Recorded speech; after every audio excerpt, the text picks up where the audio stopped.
Hi everyone, it is Jess from Your Inner Vitality, and today's guest is Nicole. So I'm not sure if you've seen her with us last month, but this month's focus is about nutrition, and I just thought it would be really fitting with your new ebook that you have out that we can maybe chat a little bit, and maybe this is something that people can use some assistance with. Sure.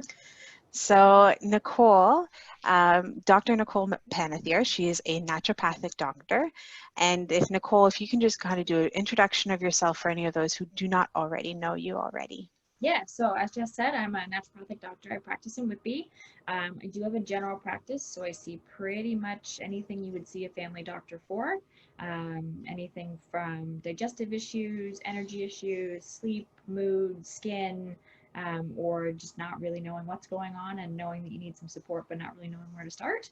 I treat just about everything, and we do that with individualized treatment. So people come in with the same complaint and potentially leave with different treatment options based on what they're dealing with as individuals. Yeah. And I love the ebook that you've got going out right now about the elimination diet. And I am no stranger to that because I definitely have my own source of food intolerances, and I've gone through that process as well. So, could you tell us a little bit about your journey with the book and what you're finding with your clients or your patients? Yeah, so that book's been a long time coming. A long time coming. I've used the elimination diet pretty much for my entire practice. It's one of the easiest ways for us to figure out what foods are working for you and which ones aren't. So I'm not really a big fan of the whole idea of good food versus bad food. It depends on the person, and it depends, what's a good food for me may not be a good food for you, and Yeah. vice versa with the bad foods. So it's really about figuring out what foods are contributing to your symptoms, and then figuring out a long-term plan for how to make that part of your lifestyle. Because I also am not a big fan of the whole diet thing. You're on a plan for a certain amount of time and you feel great and that's wonderful, but it's so restrictive and it's unsustainable that you fall off and you're right back where you started. So it's really about kind of educating yourself on which foods are working for you and which ones aren't, and how you're going to make that process work for you long term, in terms of creating that lifestyle for yourself. And that's kind of where I come in to help coach people through that, and figure out not only what their food intolerances are, but then how to eliminate them long term and how to find alternatives and substitutions and different things that are going to work for them so that that becomes just part of their lifestyle and part of something that they do. Now, food intolerances and food allergies, because I went to an allergist before and they're like, you're allergic to nothing. And I was like, but there's still something going on in my world. And so I'm intolerant to dairy and yeast, and there's a whole bunch of other intolerances, but those are my two big offenders. But they will never show up on an allergy test. So I don't know what you've got to say about that stuff. So food intolerances and food allergies are two totally different ball games. Mm. Food allergies, when we're thinking of hives and swelling and anaphylactic reactions and throats closing and all of those kinds of things, are part of your IgE system of your immune system. So if you eat a food, you have a dramatic histamine response. That's what creates all of those symptoms. Those get tested with your skin prick testing. So your typical allergy testing, Yeah. is what shows up with those. We're dealing with food intolerances, which are your IgG system, and it comes from a reaction in your gut. So it's still that your immune system is recognizing a food as foreign and creating an inflammatory response, but it's Mm. a sense of chronic inflammation rather than that acute. It swells, it gets bad, and then it goes away again. This is long term. Over time, you're being exposed to something and it's creating an inflammatory reaction in your immune system, which contributes to totally different symptoms. So those typically look like fatigue or chronic body pain, headaches, brain fog, digestive issues, skin problems, all of those kinds of things. And they show up differently in different people. So, where dairy may cause digestive issues for one person, it causes acne in another. Because it just depends on how that inflammation manifests within that individual. So that's kind of what the elimination diet is looking at, is which foods are causing some kind of reaction for you, which foods are correlated with those reactions, how severe is that reaction, and how do we then mitigate that reaction by healing the gut and figuring out what those foods are. Mm. Now, the elimination diet is a process. It Do we want to go there, or do we want people to figure that out with you down the road? No, I can sum it up pretty easily. So basically what we do is we pull the commonly inflammatory foods. So for most people that look, and again, we tailor this to the specific person, but for most people, that's going to be your gluten, your dairy, your eggs, certain grains like corn and white potatoes. For some people, it's nightshade vegetables. For some people, it's going to be nuts and seeds. It's pretty much just eating really clean for about 3 or 4 weeks of foods that typically don't cause a lot of inflammatory reactions. And then we put those foods back in one at a time and we see what happens. So for most people, it's one food every 3 to 4 days, depending on how they respond. And then that gives you a really good idea of not only what foods are causing a problem for you, but what symptoms are associated with that food and how severe that reaction is going to be, how long it lasts. So then going forward, you can make educated decisions about the food that you're putting in your body, and you have more control over your diet. So it's not to say, you've got a dairy sensitivity, you're never ever going to eat dairy again. It's just that when you eat dairy, such and such a symptom is going to show up for you, and then you can make the choice, is it going to be worth it that day or is it not? There's some days where you say, you know what, I'm going to have the ice cream cake and I'm not going to feel bad about it and it's going to be delicious and I'm going to enjoy it. And I know my digestive system's going to freak out for the next 24 hours. And that's okay. As long as you're making that choice and it's not saying, my digestive system is freaking out and I have no idea why. Yeah. I have no idea how to control it. Yeah. If we're going to eat dairy again is unrealistic, and that's not an expectation I put on anyone.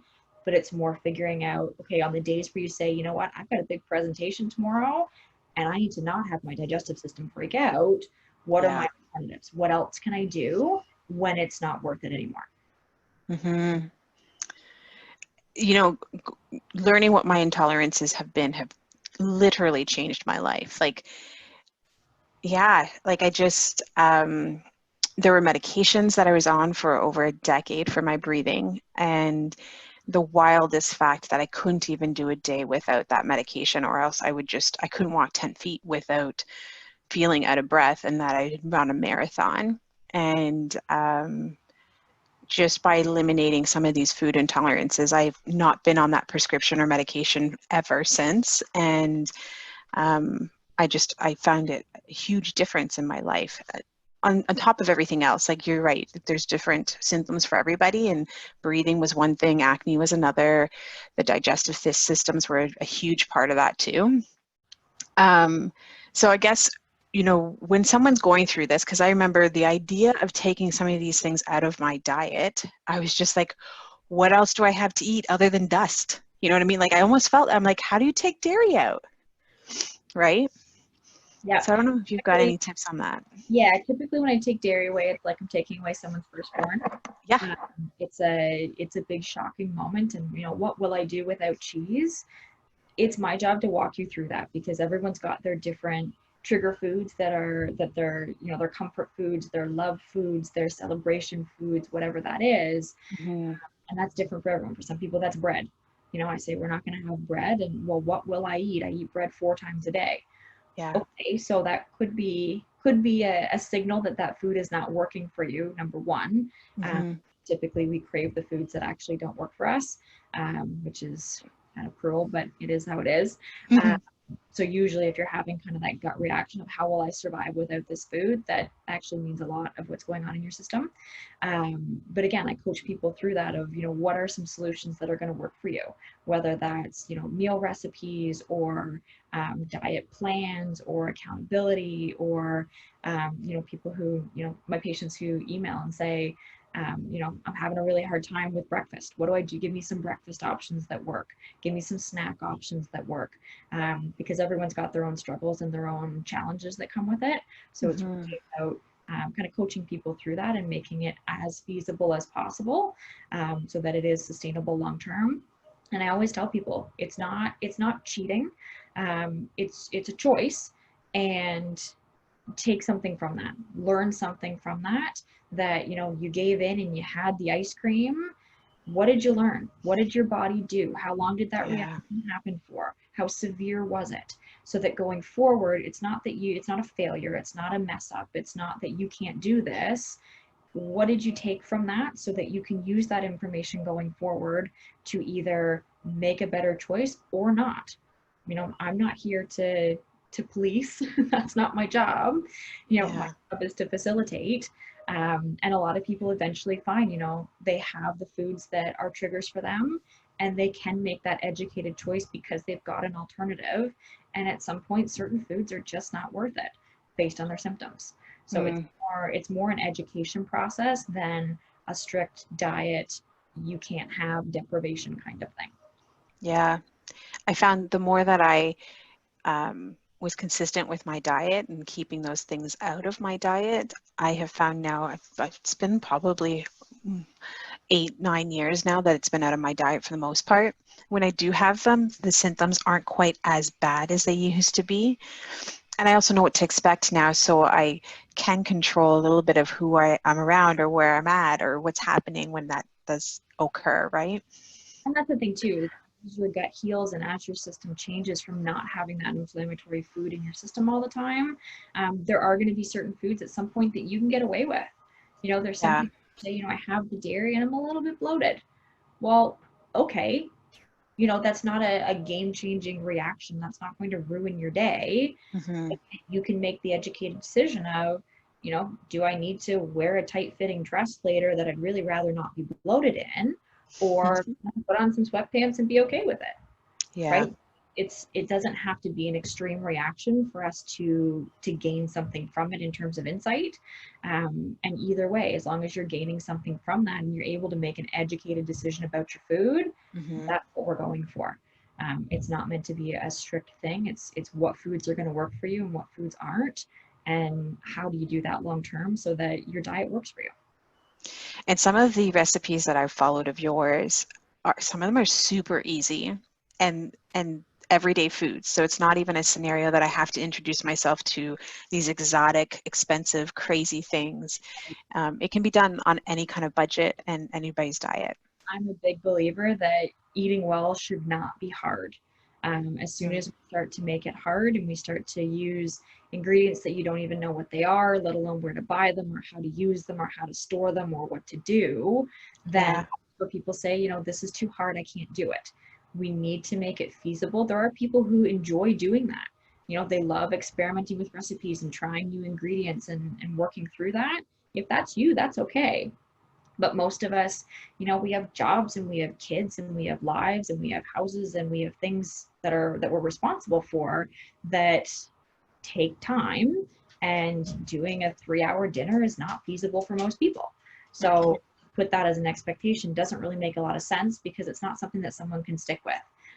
So I really try and work with my patients to figure out what's going to work for them and what's feasible within their budget, within their schedule, within their grocery shopping schedule, whatever that looks like, to have that be something that is sustainable for them long term. Because if we set goals that are unrealistic, again, this, if you set ridiculous goals that aren't going to work for you, then you're just setting yourself up for failure, which is not really what anyone wants to do. No. And it's not fun. It's not a fun feeling at all. No. Now, you have your ebook out on this very thing that we're talking about with the elimination diet. And I am so excited because it's actually available to everybody for free, which I think is a massive gift, and which we will make sure that everybody has that link to be able to go and get that for themselves. But what can they expect in the elimination diet ebook of yours? Yeah, so it's basically a rundown of what the elimination diet is, how it works, who it works for, kind of explains all of the things that you need to know about the elimination diet. Mm-hmm. Lots of elimination diets out there. This is just kind of my take on it that's worked for a lot of my patients and that kind of developed over the years of being in practice. It's going to walk you through step by step exactly what you need to do. There's going to be a ton of recipes in there for breakfast, lunch, dinner, snacks, to give you recipe ideas, because when I take away food, that's the first thing everyone says, what am I going to eat? Kind of spells it out for you exactly what you need to eat. And it's also going to give you a list of why you're doing all of those things. I always find when people understand the why behind something, they're not only a lot more likely to do it, but a lot of time you read something about those foods and you say, you know what, I really don't want to put that in my body anymore anyways, because of what it might be doing. So just kind of tapping into that why piece and why the science behind things. Yeah. I find it helpful for people to stay consistent with the hardest part of it. Yeah. And so just to make sure, like, do you think for the month of August, they'll be able to get that on your site for free still? All right. So what I would encourage all of you guys to do is, even if you just have any kind of curiosity with it, to go in and check that ebook out. It is on your website, and we will make sure that the link is up.